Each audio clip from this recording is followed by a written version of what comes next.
Terima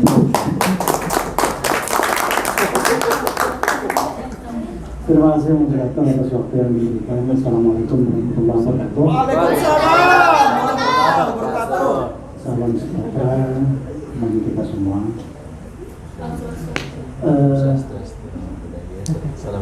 Sekitar sebulan yang lalu ya, Bung Rahmat nge-WA saya menceritakan bahwa beliau baru saja bertemu dengan satu komunitas.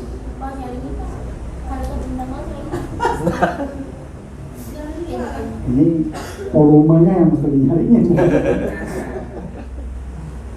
Jadi Bung Rahmat bercerita bahwa beliau baru saja bertemu dengan satu komunitas yang isinya orang-orang yang memiliki ketertarikan terhadap hal-hal baru yang itu memantik agar kita semua dapat berpikir lebih kritis. Nama komunitasnya komunitas berani mikir. Entah bagaimana ceritanya, beliau memprofiling saya kepada founder berani mikir ini dengan paparan manakib yang begitu panjang lebar kira-kira ya. Sehingga tiba-tiba saya di WA dan diminta untuk hadir pada malam hari ini. Alhamdulillah. Di percakapan awal ya diskusi kita seputar tentang memperingati Hari Pahlawan. Begitu flyer jadi dikirim ke saya kaget. Ini melihat dari tema, kita tidak hanya diajak berpikir di tataran dunia, tapi ini sampai ke Sidratul Muntaha juga.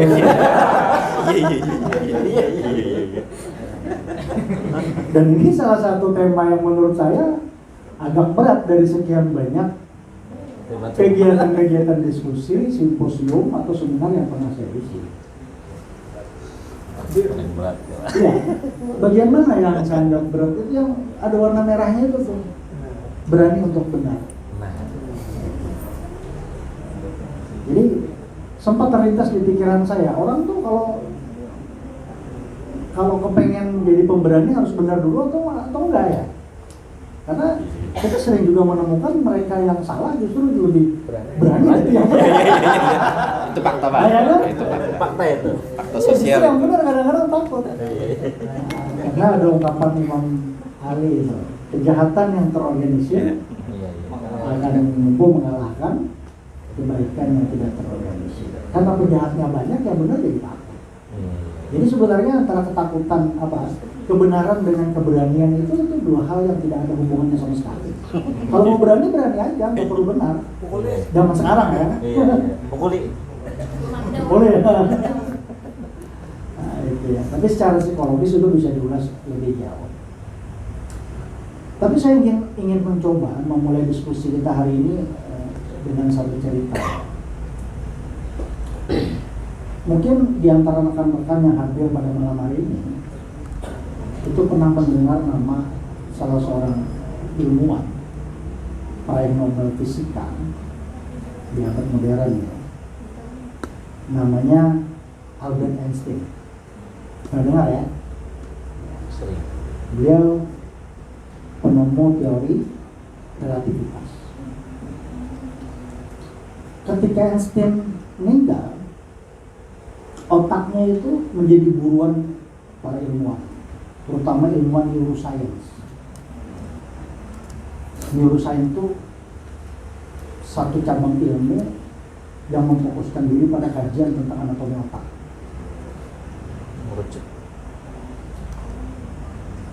Otak itu dihargai sampai $1 juta. Diteliti. Setelah dilakukan penelitian, ditemukan fakta bahwa sepanjang hidup kondisi otak Einstein itu semakin menua, semakin mengkerut, semakin mengecil. Lalu penelitian ini dialihkan ke Asia. Di antara something yang diambil itu adalah orang-orang Indonesia yang sudah mati ya. Otaknya dibedah, ternyata isinya otaknya masih segar. Maka ditemukan jawaban, kenapa otak Einstein mengkerup dan otak orang Indonesia masih segar seperti yang mati. Ternyata otak orang Indonesia itu jarang dipakai buat mikir. Jadi segar semua. Orang-orang di Jepang itu akan menolak digaji apabila pekerjaannya tidak sesuai dengan nominal yang dia dapat. Mau pekerjaannya sepantasnya dia digaji 10 juta tapi dibayar oleh majikannya 20, dia akan tolak 10 juta. Di Indonesia kan beda. Andai kata dibuka lowongan pekerjaan di mana setiap orang hanya diberi tugas makan, tidur, dan berenang, digaji 5 juta sebulan, itu entah berapa puluh kilometer antrian para pelamar gitu ya. Kenapa? Karena ya itu tadi, kita ini mungkin sudah jadi semacam kutukan Tuhan ya. Iya, jadi bangsa yang agak malas mikir. Serius? Jadi kutuk Tuhan ya. Kita ini jadi bangsa yang malas mikir tapi senang menilai orang. Itu problem kita.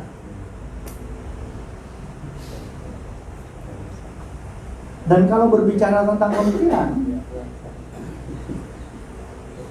saya berpendapat sekurang-kurangnya ada 3 aspek yang mempengaruhi cara pandang dan cara berpikir seseorang. Yang pertama, pengalaman. Yang kedua, ilmu pengetahuan dan wawasan. Dan yang ketiga, kemampuan membangun komunikasi dengan lingkungan. Ada nih laki-laki paruh baya, gagah, ganteng, anggota dewan, flamboyan, berduit.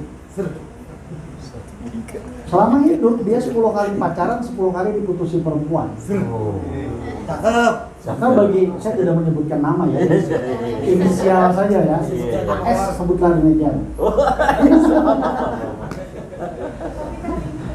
10 kali pacaran, 10 kali bercinta, dia 10 kali diputusin perempuan. Sedih Bob. Maka ketika dia diminta pendapat tentang cinta, yang muncul itu adalah duka cita dan penderitaan. Iya kan? Ini kan sifatnya tadi aspek yang pertama, dipengaruhi aspek pertama pengalaman. Karena 10 kali pacaran, 10 kali berakhir menyakitkan. Maka ketika ditanya tentang cinta, jawabannya dia apa? Cinta itu sesuatu yang menyakitkan. Tapi aspek yang pertama ini berpeluang akan berubah ketika pengetahuan dan wawasannya bertumbuh dan bertambah. Ketemulah sahabat kita AS ini dengan sahabat kita yang lain. Inisialnya Rasa, RS.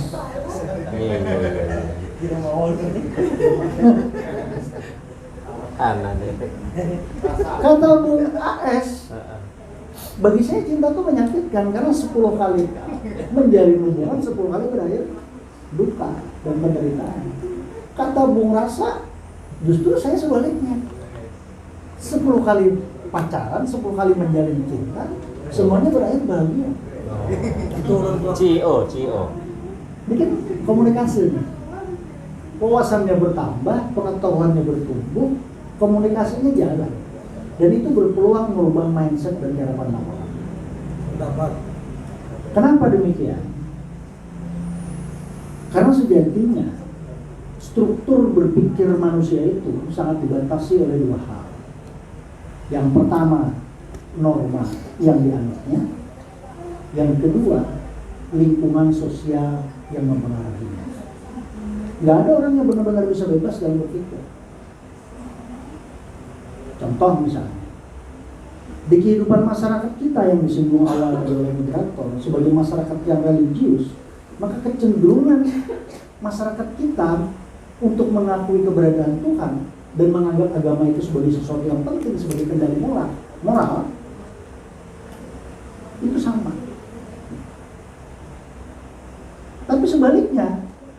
belahan bumi lain, di mana agama dianggap sebagai second priority, prioritas yang kedua bagi hidup orang-orang di luar sana, maka kecenderungan untuk mengakui Tuhan, kecenderungan untuk menjadikan agama sebagai benteng moral itu tidak penting. Karena bagi mereka cukup dengan akal orang bisa membedakan mana baik, mana buruk. Gak perlu ngutip ayat, gak perlu ngutip hadis. Orang bisa kok membedakan baik dan buruk. Baik dia teis yang mengakui adanya Tuhan maupun ateis yang tidak mengakui adanya Tuhan. Bung Naim ini teis apa ateis nih? Keduanya, Pak. Keduanya. Bahaya. Tergantung kondisi. Kadang-kadang ini kayak. Tapi sejatinya orang-orang ateis pun tidak pernah benar-benar tidak bertuhan, ya kan?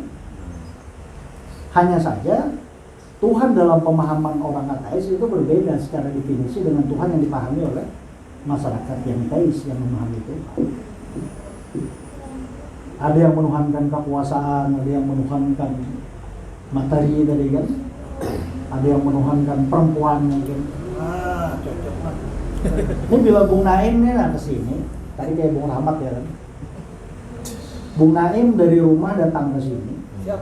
tiba-tiba sadar bahwa HP ketinggalan di rumah, sehingga duduk di sini gelisah dan berpikir harus bagaimana caranya mengemel HP yang di rumah.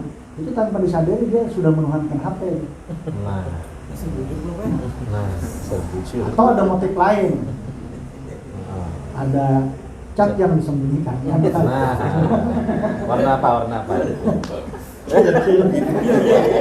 Sudah betul. Sama itu.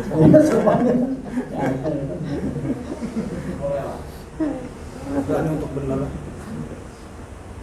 Tapi kalau kita mau berpikir dalam kerangka berpikir yang sedikit lebih terbuka, esensi hidup bertuhan itu sebenarnya bukan pada kehidupan religius semata. Dengan sarungan, pakai baju koko, peci putih, misalnya ya. Lalu itu dianggap sebagai simbol orang yang hidupnya bertuhan. Enggak. Masya Allah,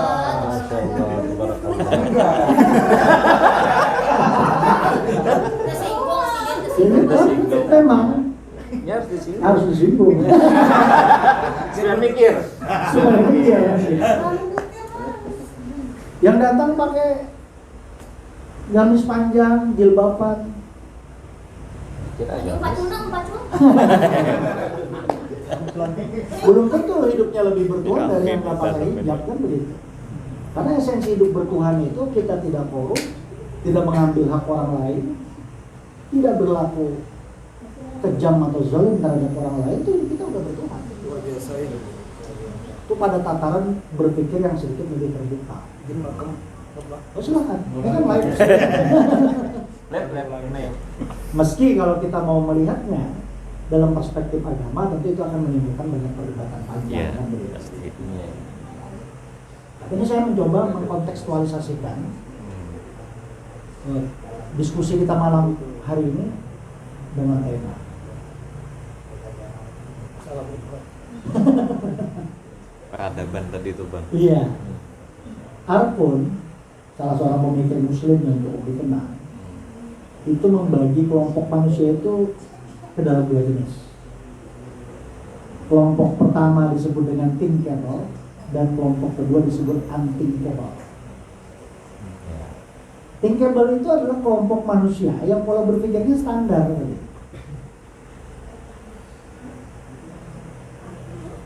Kita kira-kira perlu nggak rumah bagus? Perlu ya? Pernah mikir nggak kepengen punya rumah bagus? Pasti pernah kan? Kita perlu nggak istri yang baik tadi? Tidak hanya baik tapi cantik juga ya.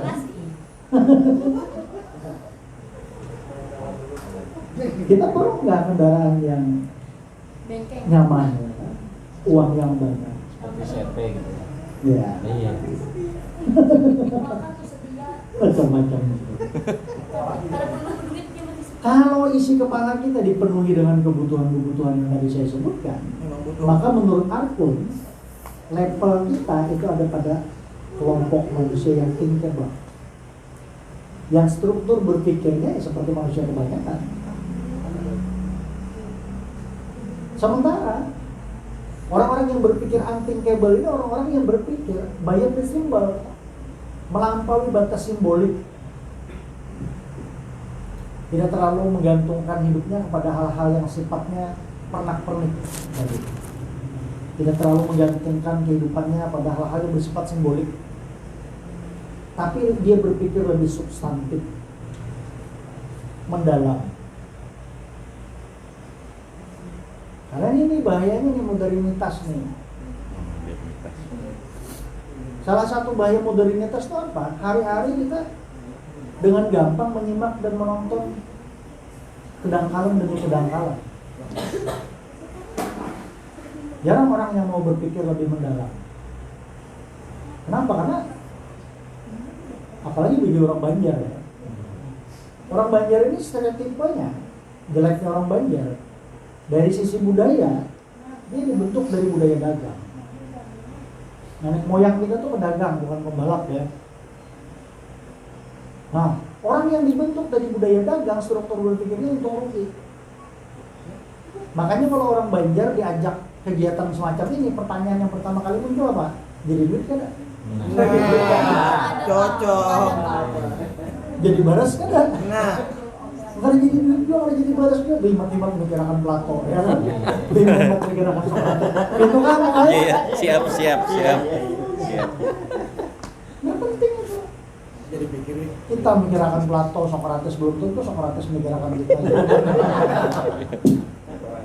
Iya kan?